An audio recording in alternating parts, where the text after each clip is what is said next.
Welcome to the Fun Astrology Podcast. It's Monday, July 15th. Thomas Miller, thank you so much for joining us. I'm doing today without the music for obvious reasons. There's a lot to unpack on this, but my mind has been on the man's family who went to this rally and did not come home. As I'm recording this, the news was still 2 others critically injured. And did you listen to Friday's episode? Potential shock and awe over the weekend, collectively?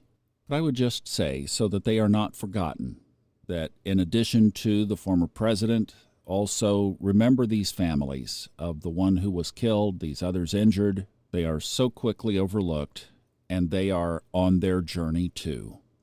You know, astrology has been such a guide for me personally. I saw the something coming when Pluto and Saturn conjoined in the sky in January of 2020, had looked at the history of the 1300s. The last event in that string was a pandemic, the bubonic plague. So when COVID hit, it just really wasn't a surprise.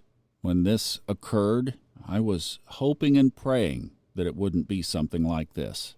Today at 10:04 a.m., Mars and Uranus conjoin in the sign of Taurus at 26 degrees 19 minutes. The other thing, and I know you've heard a lot about this following astrology, that the fixed star Algol is also at 26 degrees at the time of the conjunction.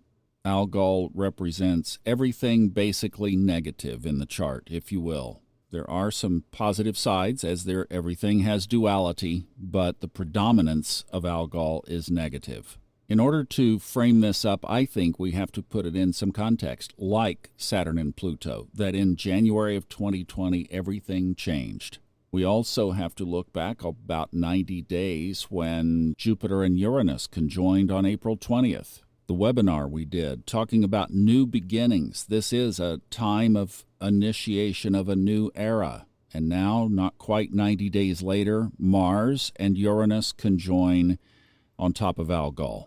For those of you who have been looking into the astrology, you already know that this aspect happens right on top of Donald Trump's midheaven, and Algol is there in his natal chart as well.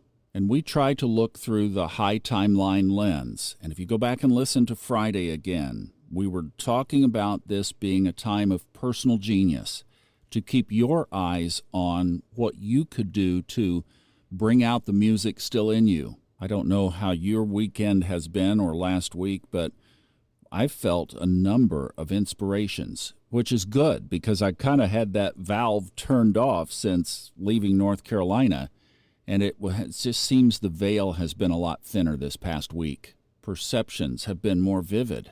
And with this aspect in the sky, you take the whole world, it affecting everybody on the planet. How do you narrow it down to something's going to happen here?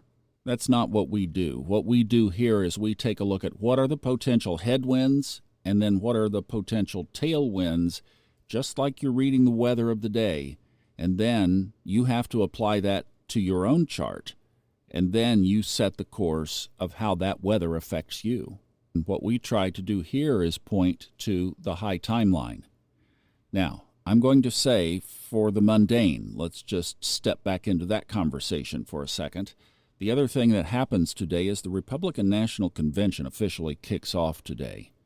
Now, would you want, as a political party vying for the control of the United States of America, to start that process with Mars and Uranus of surprises and Algol of death? I mean, seriously, these people obviously, no astrologer on the planet would have suggested this week for that convention. Not only that, there's a yod in today's chart. It involves the moon at the top of the yod, the moon in Scorpio at the top of the yod at 11 degrees.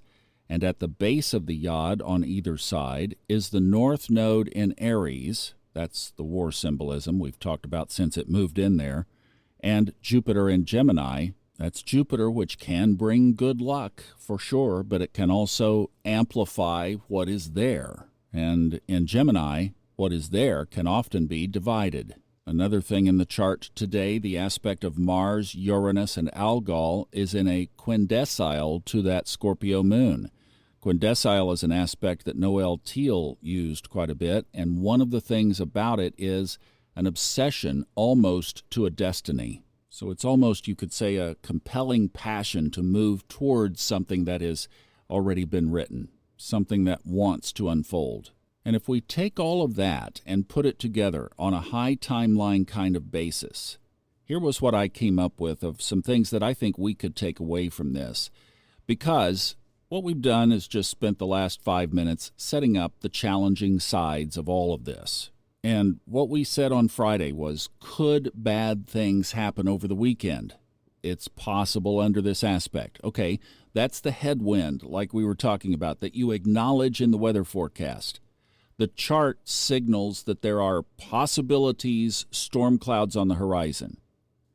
But then you and I do something based on that information. What Donald Trump did on Saturday is unconsciously, probably not under any intuitive prompts, just moved his head ever so slightly, and it saved his life. And it changed the outcome of what was, quote-unquote, supposed to happen. That was an AR-15 slug, from what I've read. Had it hit any part of his skull, it would have been there in front of a crowd and live television in the whole world, and it would have been horrific. Just a slight gesture away changed the entire outcome. And like I said at the beginning, you can't not acknowledge the gentleman who sat down in the bleachers in an open seat, and that changed his outcome. That's a pretty much perfect example of how all of this unfolds every day, all through our lives, how you use astrology, because the possibility of a challenge was there, and then we respond. But this is where the very dangerous ground of trying to say that something this or that is going to happen because of this aspect in the sky. You forget about the fact that you can turn your head. You cannot get on the plane.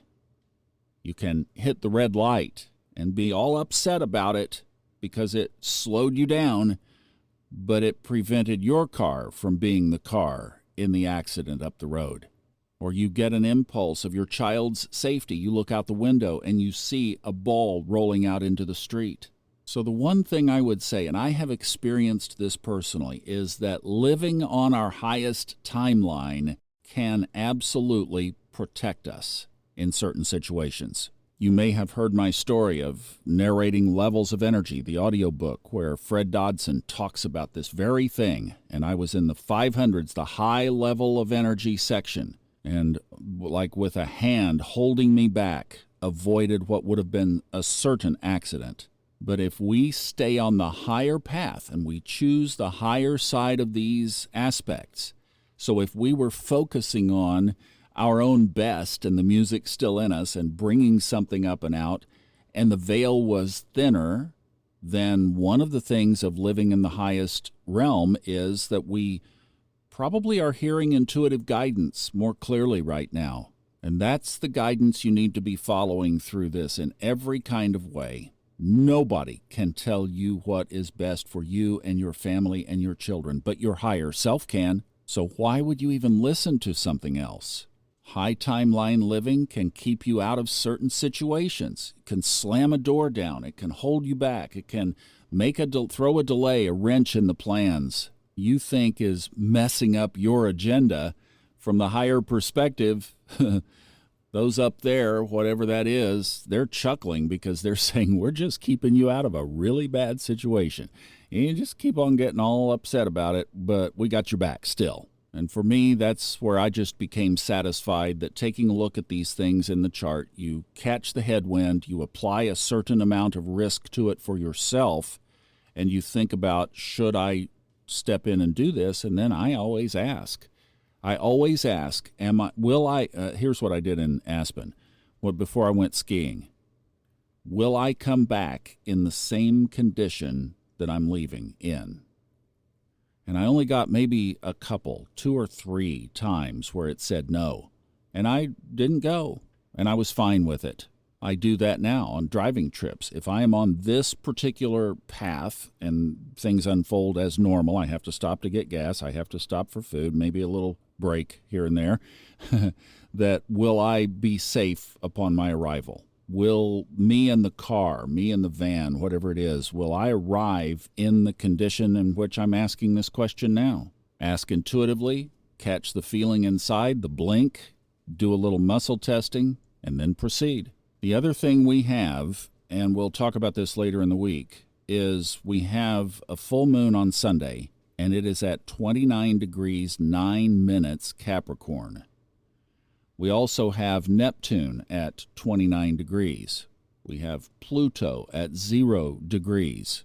So the rest of this week, we are moving the sun and the moon toward this opposition on Sunday, activating 29 degrees across the chart. So be aware of that now, and we will talk more about that on Friday. Now, before we go, I have been recording podcasts ahead. This was a prompt that I got actually before my cousin died.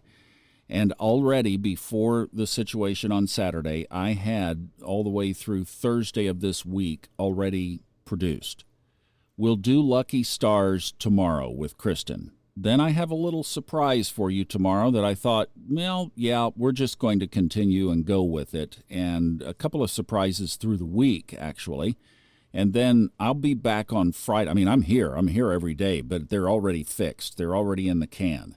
Friday is not, and I'm going to wait until Thursday in order to do Friday so that it's as fresh as possible. But for the next couple of days, we're going to go back to what was normally planned for this week. We'll get Kristen's report from her perspective in the morning, and then we'll do a couple of things different to kind of spice it up this week. All right? So that's the game plan. If anything comes to change that, we'll adapt, but that's how we're planning on doing it now. This is probably the longest fun astrology outside of the financial reports that we've done. So thank you for staying with it so long, but there was obviously quite a bit to talk about here. I will see you back in the morning. We'll be back on track. Have a good day. Stay on your highest timeline.